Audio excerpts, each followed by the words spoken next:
নদী দেখার মনটা চাইলো, শহরের শব্দ ছেড়ে পালালো। নীরব স্রোতের চোখ রাখি, মন ধীরেই শান্ত থাকি। হ্যালো গাইস, তোমরা কেমন আছো? আমি খুব ভালো আছি। আজকের ব্লগটি হচ্ছে কিভাবে আমরা বুঝছো গ্রাম থেকে ঘুরে আসলাম তা নিয়ে। আমরা প্রথমে চলে গেলাম বসুরহাট। বসুরহাট পার করে আমরা নতুন বাজারের দিকে এগোতে থাকলাম। এখন আমরা চলে আসলাম নতুন বাজার। নতুন বাজার পার করে আমরা সামনের দিকে এগোতে থাকলাম।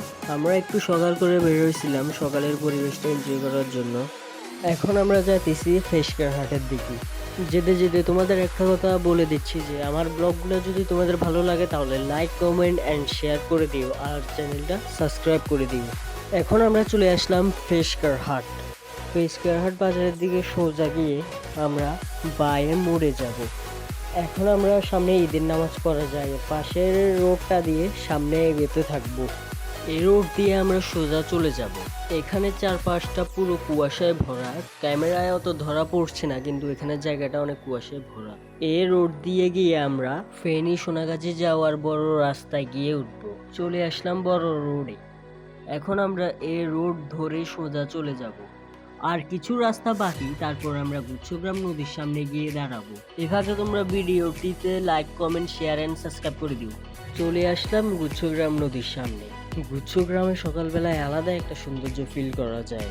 গুচ্ছগ্রাম মূলত নোয়াখালীর কোম্পানিগঞ্জ উপজেলার চরফুকরিয়া ইউনিয়নে অবস্থিত। এটি একটি জনপ্রিয় সমুদ্র সৈকত ও পর্যটন কেন্দ্র, যা মুছাপুরের রেগুলেটরের কাছে অবস্থিত এবং এর প্রাকৃতিক সৌন্দর্য ও এর নতুনত্বের জন্য পরিচিত। এটি একটি পরিচিত ভাইরাল বা দার্শনিক স্থান, যা স্থানীয় ও দূর দূরান্ত থেকে আসা মানুষদের আকর্ষণ করে। বিশেষ করে ছবি তোলা বা প্রাকৃতিক সৌন্দর্য উপভোগ করার জন্য মানুষজন এখানে এসে থাকে।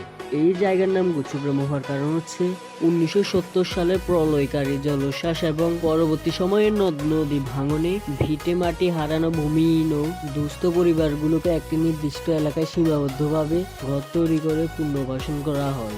অনেকগুলো পরিবারকে একসাথে একটি গুচ্ছ বা কাস্টারের মতন বসতি গড়ে দেওয়া হয়েছিল বলে একে গুচ্ছগ্রাম বলা হয়। গুচ্ছগ্রামে কিছুক্ষণ সময় কাটানোর পর আমরা আবার চলে যাচ্ছি আমাদের নিজ এলাকায়। গুচ্ছগ্রামে পর্যটকদের অবস্থান বেশি থাকে বিকাল বেলায়।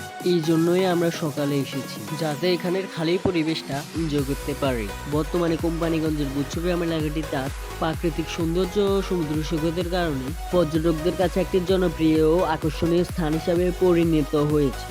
আর শীতকালে মানুষেরা ওখানে ভরে যেতে পছন্দ করে। তো এই ছিল আজকের ব্লগ। তোমাদের কেমন লেগেছে তা কমেন্টে জানিয়ে দিও। আর আমার এই ভিডিওতে লাইক, কমেন্ট এবং শেয়ার করে দিও। আর সাবস্ক্রাইব করতে ভুলো না।